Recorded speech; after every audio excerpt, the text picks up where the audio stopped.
May adlaw, good day, magandang araw sa ating lahat. Yan po ang campsite dito sa Likhulon. Yan. So, niya ako karon diri sa tunga-tunga sa Likhulon. Oh. Mao ni siya ang itsura sa Likhulon. Na palibutan siya sa mga bundok.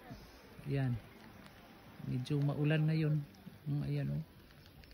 Nagkaroon po siya ng cumulonimbus clouds. Yan, makapal na ulap dyan. So Mount Parker. Ito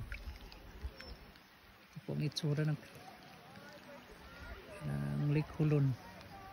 Yan. So nianhigjud ko diri ni abang nag-abang ko og kining bangka. Kini ako napili nga bangka kay ano yung design ba. Panahan ko. Nindot kayo oh. Ano siya ang itsura sa Likhulon.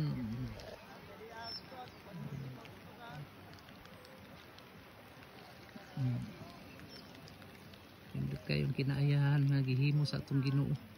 So kitang mga tao atog gini silang gining proteksyonan itong kinaiyahan kay kita ra gyapon ang maka benefit sa ani. So medyo maulan na, dili na ako taso na kung kuan kas ulan.